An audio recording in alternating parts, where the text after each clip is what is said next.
உங்க பக்கத்துல யாராவது வராங்க, பைக்ல வரும்போதோ ஹெல்மெட் மாட்டிக்கிட்டோ இல்ல மாஸ்க் போட்டுக்கிட்டோ, கடைகள்ல இருக்கும்போதோ, ரோட்ல வாக்கிங் போகும்போதோ, பஸ்லயோ இல்ல டிராவல்ல யாராவது ஒருத்தர் உங்க பக்கத்துல வராங்கன்னா ஒரு செகண்ட்ல கணிச்சுக்கோங்க இவங்க எதுக்காக நம்ம பக்கத்துல வராங்கன்றதை யோசிச்சு அதுக்கேற்ற மாதிரி சுதாரிச்சு நடந்துக்கோங்க. யாராவது யதார்த்தமா வந்து நம்மகிட்ட கேட்க வராங்கன்ற மாதிரி இருந்தீங்கன்னா போயிட்டு ஓடி போயிடுவாங்க, பிடிக்க முடியாது. ஸோ அதுக்காகத்தான் இந்த வீடியோ, சேஃப்டி வருது. நண்பர்கள் அனைவருக்கும் வணக்கம். செல்போன் திருட்டு எந்த மாதிரியான வகையில நடக்குது அப்படின்றத ஒரு எச்சரிக்கைக்காண்டி இந்த வீடியோ. ரீசெண்ட்லியா கிட்டத்தட்ட ஒரு 6 இடத்துல வந்து செல்போன் திருட்டு நடந்திருக்கு. இந்த 6 இடமும் வேற வேற இடங்கள், வேற வேற நபர்கள். ஆனா இவங்க எல்லாருமே என்னுடைய சர்க்கிள்ல இருக்கவங்க. அவங்க என்கிட்ட சொன்ன விஷயத்த நான் உங்ககிட்ட நான் சொல்ல போறேன். நீங்களும் எதிர்காலத்துல இந்த மாதிரியான சூழ்நிலை இருக்கும் பொழுது நீங்க உங்களையும் உங்களுடைய செல்போனையும் நீங்க பாதுகாப்பா வச்சுக்கிறதுக்காக இது உங்களுக்கு உதவியா இருக்கும். இப்போ நான் என்னுடைய நண்பர் இங்க ரீசெண்ட்லியா பக்கத்துல இருக்கவர் தான். உள்ள கருப்பரணி உள்பகுதி பார்த்தீங்கன்னா தேவர் சிலை பார்த்துருப்பீங்க. அந்த இடத்துக்கிட்ட ஃபோன் பேசிட்டு இருக்கும்போது நைட் ஒரு 10:30க்கு டூ வீலரில் வந்த 2 பேர் வந்து அவர் ஃபோன் பேசிட்டு பின்பகுதியில் ஓங்கி அடித்து அவர் கீழே தள்ளிட்டு செல்ஃபோனை திருடிட்டு ஓடிட்டாங்க. அது ஒரு பக்கம் ஓடிட்டு இருக்கு. இந்த விஷயங்கள்லாம் நடந்து ரொம்ப நாள் ஆயிடுச்சு. அதுக்கப்புறம் பார்த்தீங்க அப்படின்னா நம்ம ஹாஸ்டல் இருக்குது பார்த்தீங்களா, கருப்பரணி கவர்மெண்ட் ஹாஸ்டல் இருக்கும். அந்த ஹாஸ்டல் வார்டனுடைய அப்பா அவங்களுடைய செல்ஃபோனுமே ஒரு தடவை திருடு போயிடுச்சு. அது எப்படி திருடு போயிருக்குன்னு பார்த்தீங்கன்னா, அப்பர் ஸ்கூலுக்கு எதிர்த்தாப்படி நின்றுக்கிட்டு இருக்கும்போது ஏதோ சும்மா யதார்த்தமா டூ வீலர்ல வர மாதிரி கிட்டக்க வந்து மேப்பையில் இருக்க போனை எடுத்துட்டு போயிருக்காங்க. இது 2வது மேட்ரு. அதுக்கு முன்னாடி நடந்தது, எல்லாத்துக்கும் முன்னாடி நடந்தது என்னன்னு கேட்டீங்கன்னா, இங்க சவுன் கடை இருக்கு பார்த்தீங்களா, அந்த சவுன் கடைக்காரருடைய பிரதருடைய போனு. வாக்கிங் போவாங்க எப்பயுமே, நம்ம பைபாஸ்ல வந்து வாக்கிங் போய்கிட்டு இருப்பாங்க. அந்த வாக்கிங் போகும்போது ஒரு 3 பேர் டூ வீலர்ல வந்தவங்க, சார் மேலூர் எப்படி போகணும்னு கேட்டிருக்காங்க. இவர் இந்த பக்கம் தான் போகணும்னு சொல்லி கையை தட்டி விட்டுட்டு செல்போனை தூக்கிட்டு எஸ்கேப்பு. இது ஒன்று. இப்போ ரீசெண்ட்லியா ஒரு 2 டேஸ்க்கு முன்னாடி என்னுடைய ஊர்ல நடந்த ஒரு விஷயம் என்னன்னா, ஒரு 4 பேர் உட்காந்து பேசிக்கிட்டு இருந்திருக்காங்க. அப்போ தன்னுடைய செல்போனை வந்து அந்தந்த இடத்துல வச்சுட்டு பேசுவோம்ல, அப்போ ஒரு நபர் மட்டும் பக்கத்துல வச்சுட்டு உட்காந்து பேசிட்டு இருந்திருக்காரு. சத்தம்லாம் வந்து தூக்கிட்டு ஓடிட்டாங்க. இப்போ அது ஒரு சர்க்கிள் ஓடிட்டு இருக்கு, தேடிட்டு இருக்காங்க.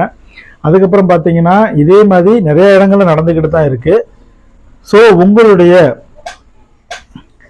உடைமைகளையும் செல்போன் இந்த மாதிரியான பொருட்களையும் நீங்க ரொம்ப பத்திரமா வச்சுக்கணும். ரொம்ப கேர்ஃபுல்லாக நம்ம பக்கத்தில் வர மாதிரியே இருக்கும், நம்ம பக்கத்தில் வாக்கிங் போகிற மாதிரியே இருக்கும், நம்மக்கிட்ட அட்ரஸ் கேட்குற மாதிரியே வருவாங்க, நம்மளுக்கு ரொம்ப நெருங்கின அது மாதிரி வந்து நம்மகிட்ட பேசுவாங்க. ஒரு எமர்ஜென்சி ஒரே ஒரு ஃபோன் கால் பண்ணிக்கிறோம், ஃபோன் கொடுங்கன்னு கேட்பாங்க. இந்த மாதிரியான விஷயங்களை வந்து அவாய்ட் பண்ணிடுங்க. கொடுத்துட்டீங்கன்னா வாங்க முடியாது, ஏன்னா இருந்தால் தானே வாங்க முடியும், ஓடிடுறாங்க. இப்போ ரீசெண்டாக என்னன்னு பார்த்தீங்கன்னா, முக்கால்வாசி பேர் டூ வீலரில் வராது தான் இப்போ நிறையா வந்து திருட்டு நடக்குது.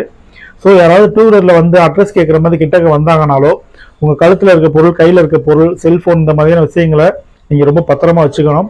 அட்ரஸ் கேட்க யாராவது வர மாதிரி இருந்தால், ஒரு ஆள் வண்டியில் உட்காந்துருந்தாங்கன்னா கூட நீங்கள் அந்த மாதிரி நபர்களை வந்து அவாய்ட் பண்ணிடுங்க. அதுக்கு அடுத்து பார்த்தீங்கன்னா, இந்த பஸ்ஸு, காரில் இந்த மாதிரி விஷயங்களில் உட்காந்துருக்கும்போது செல்ஃபோன் யூஸ் பண்ணுவீங்கல்ல, ஜன்னல் ஓப்பனில் இருக்கும்போது, அந்த மாதிரி டைமில் ரொம்ப கேர்ஃபுல்லாக இருக்கணும். எதுக்காகன்னு கேட்டிங்கன்னா, நீங்கள் காருக்குள்ள உட்காந்துருக்கும் போது செல்ல இப்படி நோண்டிக்கிட்டு இருக்கீங்கல்ல, நம்ம ஜன்னல் வெளியே டக்குன்னு பிடிங்கிட்டு எஸ்கேப் போயிடுவாங்க. நீங்கள் கார் டோரை திறந்து இறங்கி திரும்புறதுக்குள்ள எங்கிட்டு போனாங்கன்னு கண்டுபிடிக்க முடியாது. அதுக்கப்புறம் பஸ்லையும் இதே தான். பஸ்ஸில் வந்து நீங்கள் சீட்டில் பிடிச்சி உட்காந்துருக்கீங்க பார்த்தீங்களா, பஸ் மூவ் ஆகுற வரைக்கும் உங்களை எதுவுமே பண்ண மாட்டானுங்க. பஸ் மூவ் ஆக போகுது, வண்டி ஸ்டார்ட் ஆயிடுச்சுன்னு தெரிஞ்சா டக்குன்னு போயிட்டு வருவான். என்ன காரணம்னா, நீங்கள் வச்சிருக்க லக்கேஜ் பஸ்ஸுக்குள்ளே இருக்கும். ஸோ லக்கேஜை விட்டு நீங்கள் இறங்கி வெளில ஓட முடியாது, செல்ஃபோனை தேடி நீங்கள் பின்னாடியும் போக முடியாது. அந்த ஒரு சூழ்நிலையை பயன்படுத்தி திருடுவாங்க. ட்ரெயின்லையும் இதே தான் நடக்குது. ட்ரெயினில் வந்து உங்களை வாட்ச் பண்ணிகிட்டே இருப்பாங்க, என்ன பண்ணுறாங்க ஏது பண்ணுறாங்கன்னு. ட்ரெயின் மூவ் ஆக போகும்போது கரெக்டாக செல்ஃபோனை பிடிக்கிட்டு ஓடிடுவோம். இது நான் ஏற்கனவே சொன்ன வீடியோக்கள்லையும் இருக்குது. இருந்தாலும் இந்த வீடியோ ஒரு அவேர்னஸ் வீடியோவாக தான் நான் சொல்கிறேன். ரீசெண்ட்லியாக நிறைய இடத்துல பார்த்தீங்கன்னா செல்ஃபோன் திருட்டு ரொம்ப அதிகமாக நடக்குது. முக்கியமாக செல்ஃபோன் திருட்டு போயிருச்சு அப்படின்னா நீங்கள் பண்ண வேண்டிய முதல் காரியம், உங்களுடைய செல்ஃபோனோட IMEI நம்பரை எடுத்துக்கிட்டு நீங்கள் ஸ்டேஷனில் கம்ப்ளைண்ட் பண்ணியே ஆகணும். கம்ப்ளைண்ட் பண்ணாமல் விட்டுட்டீங்க அப்படின்னா அந்த ஃபோன் ஏன் காணாமல் போச்சு, எது காணாமல் போச்சுன்ற விஷயம் கவர்மெண்ட்டுக்கு தெரியாது, காவல்துறைக்கும் தெரியாது. ஸோ அதில் ஏதாவது தவறான விஷயங்கள் நடந்தால் ஃபோனோட ஓனர் உங்களை தான் கூப்பிடுவாங்க. ஸோ எப்பயுமே மொபைல் மிஸ் ஆயிடுச்சுன்னா நேராக போய் ஸ்டேஷனில் மொபைல் மிஸ்ஸிங் கம்ப்ளைண்ட் கொடுத்துட்டு அந்த IMEI நம்பர் அவங்ககிட்ட நோட் பண்ணி கொடுத்துட்டீங்கன்னா உங்கள் மொபைல் குறிப்பிட்ட நாளுக்குள்ள உங்களுக்கு கிடைக்கிறதுக்கான வாய்ப்பு 100% இருக்குது கன்ஃபார்ம்டா. ஏன்னா இப்போ எல்லா இடத்துலையுமே வந்து செல்ஃபோன் ரெக்கவரி கவர்மெண்ட்டில், அதுவும் நம்ம டிஎன் போலீஸ் வந்து ரொம்ப வெகுவாக ரெக்கவரி பண்ணி கொடுத்துக்கிட்டு இருக்காங்க. ஸோ நீங்கள் கம்ப்ளைண்ட் பண்ணீங்கன்னா உங்களுடைய மொபைல் உங்களுக்கு கண்டிப்பாக கிடைக்கும்.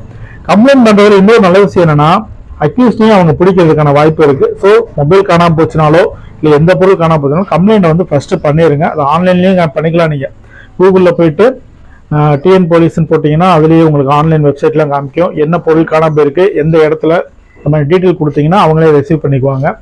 நீங்கள் சப்போஸ் கம்ப்ளைண்ட் கொடுக்கல அப்படின்னா என்னைக்காவது ஒரு நாள் அந்த மொபைலை யூஸ் பண்ணியோ இல்லை அந்த சிம்மை யூஸ் பண்ணியோ ஏதாவது ஒரு தவறான விஷயம் நடந்துச்சுன்னா அதுக்கு முழு பொறுப்பும் நீங்கள் தான் அப்படின்ற மாதிரி ஆகிரும். அதனால் எந்த பொருள் மிஸ் ஆச்சுனாலும் கம்ப்ளைண்ட் பண்ணிடுங்க.